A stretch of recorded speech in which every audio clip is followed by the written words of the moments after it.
За сайн байцгаана уу? Та бүхэндээ цэвэршлийн одоо хам шинжийн тухай ярилцж байгаа. За цэвэршилт гэдэг маань одоо 45 наснаас эхлээд 55 наснд дуустдаг гэж үздэг.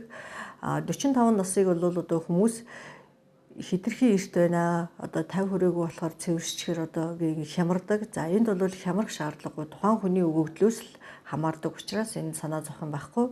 За 55 нас хүрчээд цэвэршихгүй биений юм их хэмжээгээр ирж байгаа бол эмчид одоо эхот харуулж одоо яагаад энэ одоо биений юм ихээр ирээд байна? Өндөвч нь ажиллаж байгаа юм уу юу? Эсвэл өндөвчөнд нь нэрэн одоо поликулууд нь байгаад биений юм ирээд байгаа юм уу? Эсвэл умаан булчингийн одоо салстын гаралтай хоргүй хавдраас одоо гаралтай цус алдалтууд явагдаад байна уу гэдгийг заавал нягтлж шалгуулах ёстой. За энэ насанд болохоор зэрэг өндөвчний үйл ажиллагаа хямрах буюу одоо өндөвчний үйл ажиллагаа зогсохтой холбоотой бамбаа улчирхаан үйл ажиллагаа, бөөрийн дээд улчирхаан үйл ажиллагаа, нойр улчирхаан үйл ажиллагаа бол хямардаг. Тийм учраас энэ насанд бол бамбайн даавруудыг одоо 3-6 сарын зайтай бол өгдөг, шалгуулна. За артерийн даралт хэтэрхий ихсээд ивэл бөөрийн дээд улчирхайг бас шалгуулна. За мөн нойр улчирхайг бол шалгуулна. За нойр улчирхай маань бусад үед одоо 40-с өмнөх наснд бол ямар нэгэн хүйтэн цаа уух, хүйтэн одоо ямар нэгэн жочрогт хэрэглэхэд ямар нэгэн байдал хоол хүнсний хямрал үүсгэхэд хямрах нь бол ховор байдаг.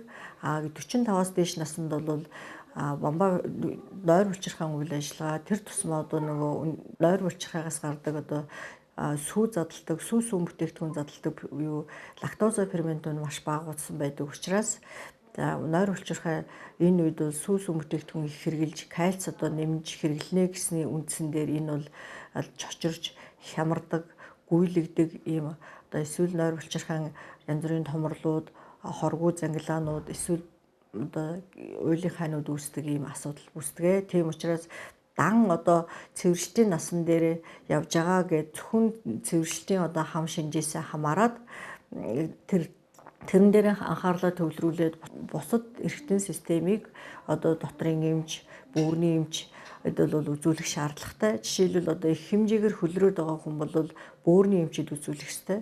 Яагаад гэх юм бол бөөрийн үйл ажиллагаа алдагдаж, электролитийн баланс алдагдсантай холбоотой их хэмжээгээр хөлрөх юм бол бөөрийн одоо pH нь хэд юм одоо хитрхи шүлтлэг болчих юу, хитрхи хүчлэг болчих юу гэ бөөрийн эмчээс зөвлөгөө авч энэ бөөрийг эмчлүүлнэ.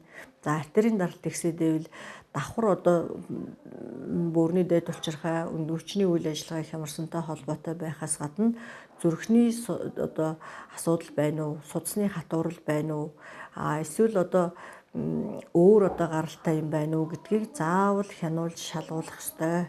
За яг 45 нас хүрээд цэвэрших нас эхлэх үед бол хүмүүс маш их хямар тэрийг одоо цэвэршилттэй холбоотой гэж үздэг учраас эхлээд бол эхний үедээ бол эмчнэрт бүх эмчнэрт үзүүлээ шинжилгээнүүдээ өгөөд хямралаа бол за энэ цэвэршилт юм а гэд бодцдог.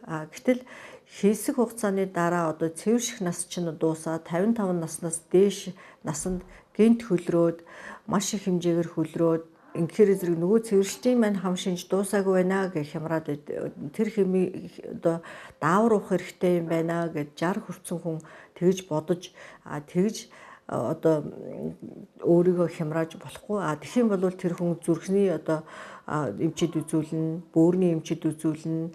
За яагаад энэ одоо юу одоо их хэмжээгээр хөлрөөд ингэж хилрөөд байна гэдгийг заавал одоо шалгуулах хэрэгтэй байхгүй юу? Гэтэл 55 нас гээл одоо цэвэршилт маань дуусаад тэрнээс хойш бол цэвэршилтийн хам шинж гэдэг юм бол бараг байхгүй болно.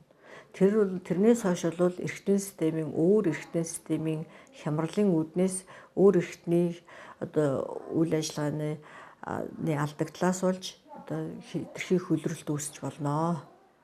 За цэвэршилтийн талаар одоо зөвлөгөө өгсөн персон эмнэлгийн эмч удал байлаа.